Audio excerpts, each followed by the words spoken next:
focusing on sharing value and decoding great books worldwide. Hello, this is Sally Book Talk. Today, the book we're interpreting for you is The Secret Language of Animals. The so-called language of animals doesn't mean they actually talk.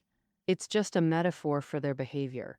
Animal behaviors can be adorable, fierce, or downright baffling. Why do ostriches raise other birds' chicks?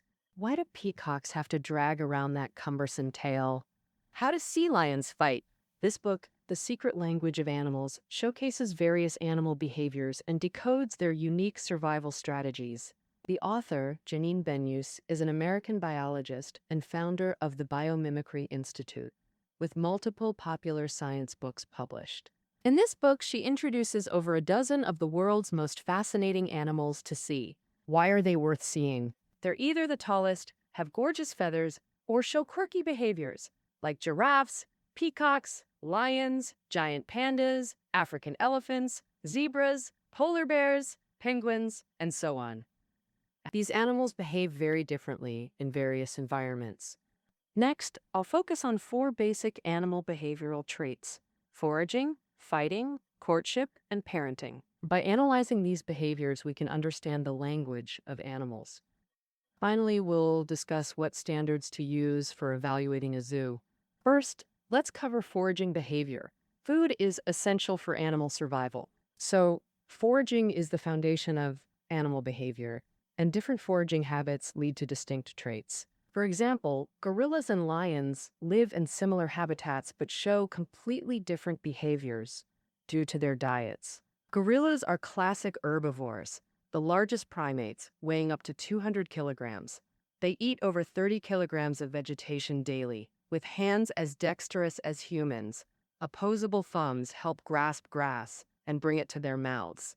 When walking, they curl their fingers and knuckle walk, which isn't good for long distances. Luckily, with plentiful food, they don't need long treks. Daily walks rarely exceed 1 kilometer. For easy grazing, they live in grassy areas, gathering in groups, moving leisurely like reclusive hermits. But this calm is deceptive. They must defend their small territory with strength against predators to avoid being wiped out. So gorillas have incredible fighting abilities. They can even kill a leopard with one slap and stand up to lions. Lions generally don't hunt gorillas. They mainly target other large herbivores. If the prey is too small, the food gained isn't enough to cover the hunting effort, making it not worth it. And the larger the herbivore, the stronger its running ability tends to be. For example, antelopes or wildebeests, they don't have strong bodies for defense like gorillas. Instead, they rely on fast running to escape predators. Lions have heavy bodies. Their running speed can't keep up with prey, so they have to ambush. The hunting tasks are mainly done by females. They're relatively smaller than males, more agile, and more efficient at hunting. Male lions mainly play a supportive role in hunting. Their primary task is to defend the territory, prevent intrusions from other lions, and provide a safe environment for offspring. Pandas from Asia, however, have foraging habits between gorillas and lions. Their ancestors were carnivores. Therefore, pandas have massive jaws, razor-sharp claws, teeth suited for tearing meat, and a digestive system adapted for digesting meat. But nowadays, pandas only eat bamboo and have become beloved herbivores, yet their carnivorous ancestors left them with significant troubles. Carnivores generally have short digestive tracts, which pandas inherited, and they lack microbes for digesting cellulose. As a result, after switching to bamboo, pandas faced many thorny issues. The biggest is that they can't fully digest cellulose in food, while most herbivores digest about 80% with their long intestines. But pandas, these imposter herbivores, can only digest about 17% of their food. Due to extremely low food utilization, they have to eat more to make up for the nutritional gap. Pandas are almost constantly eating, spending about 16 hours a day munching away. To prevent their bellies from bursting, they have to speed up defecation. Ordinary herbivores, like horses and cows, defecate about 24 hours after eating, but pandas do it much faster. They can complete digestion in as little as 5 hours, expelling over 20 kilograms of feces daily. Ooh. Despite this, they still struggle to get enough energy from food. Therefore, pandas must find ways to conserve energy. Besides minimizing activity and slowing down, growing larger in size is also a good strategy. Why is that? Because the larger an animal's size, the lower its heat dissipation efficiency, requiring less energy per unit volume. In other words, big guys only need relatively little food to maintain basic survival. For example, an adult elephant eats over 100 kilograms of food daily, a staggering number, but compared to mice, elephants are models of efficiency. If a group of mice weighed as much as one elephant, they'd need several times more food. Pandas adopt this elephant strategy. Their round bodies maintain stable temperatures despite low energy intake. For large animals, getting enough food often requires claiming territory. The problem? Other animals think the same, so territory is always scarce. Now let's discuss how animal combat behavior is nearly universal. When food is abundant, in survival competition, mammals love to fight, even birds are scrappy. Sandhill cranes are migratory birds found from Canada's Hudson Bay to Siberia and China's northeast.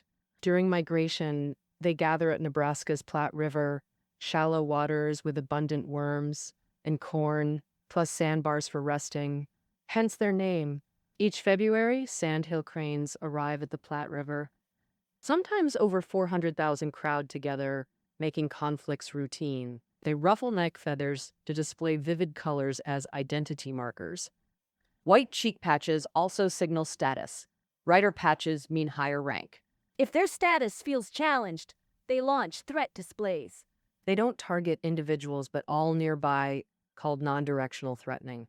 The threatener arches its neck low, prominently showing its red crown, while contracting muscles to flush it crimson. Deeper red signals greater strength. Sandhill cranes use these vivid signals to declare their strength. If opponents aren't convinced, they're free to fight. When opponents are evenly matched and mediation fails, war becomes inevitable. Sandhill cranes have a unique fighting style. They don't go all out immediately, but escalate force gradually. First, they fan their feathers in a threat display, circling opponents while making low calls. This shows fighting resolve. If tensions rise, they tuck wings, stretch necks like lances, charge, then brawl. Biting feathers, kicking bellies, even aerial combat until surrender. The loser lowers its body, retracts its neck, and backs away, signaling complete surrender. Winners don't pursue, so few cranes die in duels. Crane fights may be over water or nests, but mammals seize territory for food or mating rights. California sea lions are masters at this. They live along California's coast, sunbathing like beachgoers and diving in to surf for fun. Their leisure comes from abundant food. No survival worries. So they play endlessly. Aquarium shows require little training since they're natural performers. But each May they lose this leisure entirely. Groups climb ashore not to sunbathe but to find mates. Thus begins a grand drama along California's coast. Endless conflict is the main event. Males need 15-meter buffers or fights erupt. Crowded beaches rarely allow this, so border wars flare constantly. But their fighting style is amazing. Males charge clumsily on front flippers. They charge while roaring like warriors ready for battle. But once face to face, they immediately deflate like punctured balls, lying limp on the ground, stopping roars, just swaying their heads and puffing whiskers to show discontent. Even the fiercest fights are just straightening up to glare, pretending to bite the chest, but in the opposite direction, like a dull martial arts show where no strike lands, ending with both quitting. When another sea lion tries to invade territory, the fight isn't so casual anymore. Male sea lions must constantly stay alert for invaders, emitting low roars to loudly warn, "I'm here, don't even think of approaching." If the invader doesn't heed the warning, war is the only solution. Combatants puff their chests to look bigger, then ram each other violently. If they miss, they tumble to the ground. But they don't quit. They puff up again and fight on, seizing any chance to bite savagely, ripping skin until the opponent bleeds and flees in surrender. Once territory is secured, sea lions must pursue mates, or all that effort is wasted. Courtship behavior is among the most fascinating animal actions. Now let's discuss animal courtship behavior. After ensuring survival, animals must prioritize reproduction. Otherwise, they'll quickly be weeded out. Courtship comes with costs: long migrations or flashy displays. Beluga whales in the Arctic undertake long journeys before mating. When summer arrives, they migrate in massive groups. Sometimes a pod has over 10,000, marching grandly to Siberian river mouths. With perfect climate and abundant food, it's ideal for courtship and mating. The massive beluga pods consist of smaller groups, some matriarchal families where all are her descendants learning survival skills and migration routes for years. Others are bachelor bands of lone males. They recognize each other by facial features or communicate through sounds. Their main goal here is to chase females at the river mouth. During courtship, males rub against females, swim alongside them, and roll in the water to attract attention. If a female approves the male's display, she agrees to mate. Then they immediately part ways. The male's performance ends there. They make no further investment in offspring. In this regard, male peacocks resemble male belugas. Peacocks typically live in Asian jungles. Male peacocks have dazzling feathers. Their massive tails, up to 1.5 meters with 150 plus plumes, are quite a burden. If tangled in plants, they may struggle to even take flight. To predators, male peacocks are like walking buffets. So why do peacocks need such extravagant tails? The answer: purely to impress females. The male's tail is a clear sexual signal conveying, "My large tail proves I'm exceptionally fit." Peahens understand this logic. Mating big-tailed males produces superior offspring. Thus, males flaunt their tails during mating season, fanning them, peacock spreading, while flapping wings and making rhythmic calls. Fine. To amplify sound, they shake their bodies, rustling tail feathers like rain on leaves, all to grab female attention. Sometimes males turn away, then suddenly spin around, shaking iridescent feathers like a star's grand entrance. After such teasing, most females approach slowly, some crouching invitingly, until males gladly accept. Post-mating, like belugas, males and females immediately separate. All parenting duties fall solely to females. In parenting, the flashy peacock can't compare to the drab ostrich. Next, let's discuss animal parenting behavior. After mating, males often have two choices. One is to flee and ignore the offspring. That's exactly what the male peacock does. The other choice is to co-parent with the female, being a responsible father. This is the strategy of male ostriches. Many have heard the myth that ostriches bury their heads in the sand when in danger. In fact, ostriches never bury their heads in the sand. This misconception likely comes from how they squat low while incubating eggs, flattening their bodies with backs pressed down, lowering heads to avoid predators, and their head color blending with sand, making it look like their heads are buried from afar. Unlike flying birds, ostriches have short wings and have essentially given up flight. Therefore, they must lay eggs on the ground. To do this, the male ostrich will find a safe and soft sandy ground, then dig out a nest, though calling it a nest is a stretch. It's just a shallow depression, but it's large enough, with a diameter up to 3 meters. The nest must be away from water to avoid soaking the eggs and hard for predators to spot. And any female who likes the sandpit will agree to mate with the male, then lay her eggs in it. The same sandpit might be chosen by multiple females, so eggs from different females end up there, raising the question: who incubates these eggs? Among the male's many mates, one female has a higher status, called the dominant. They are larger in size and lay more eggs, typically one every 2 days, totaling over a dozen eggs, while lower status females lay only 1 or 2 eggs in the pit, and then leave, leaving all remaining tasks to the dominant. The female and male work together to complete the tasks. Male ostriches perform commendably in parenting. They take turns incubating eggs, with the female, mainly handling night shifts, ensuring eggs don't freeze, and guarding against predators.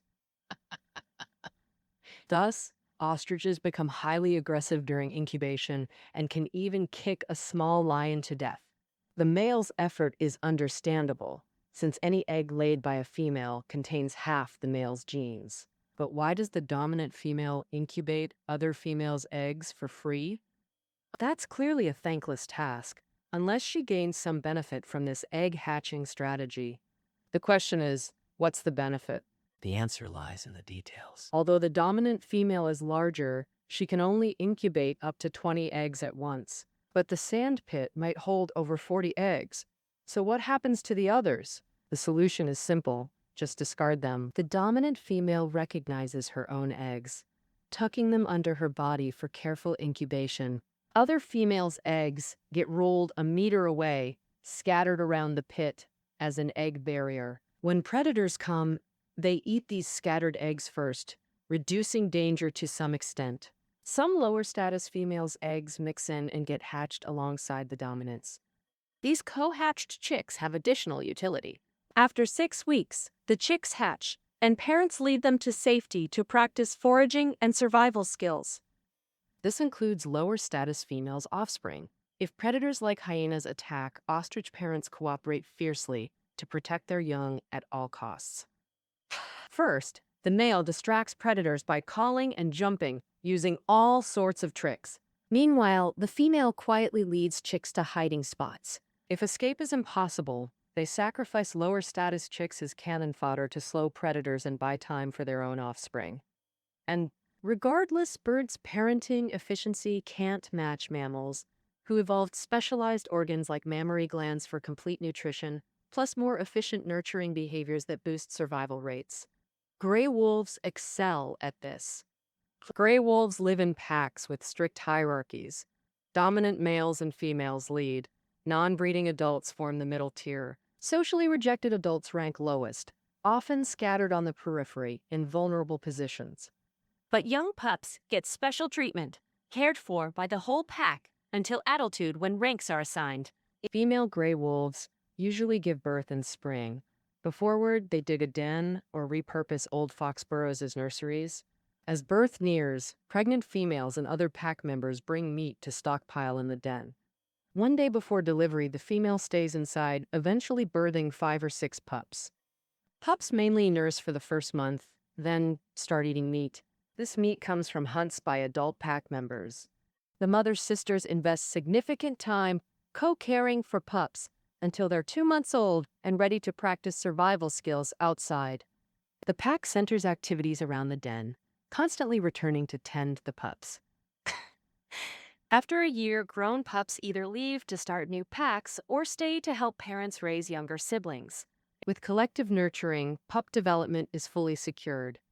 Without human interference, gray wolves could be Earth's most common large mammals. Through these cases, we've shown how foraging, fighting, courtship, and parenting behaviors, driven by survival needs, reproductive urges, and devoted childcare, allow diverse species to thrive in their ecological niches. The difference is, some niches are wild, while others are in zoos, special sanctuaries that also serve as windows for humans to understand animal behavior. Higher zoo management standards yield more natural animal behaviors.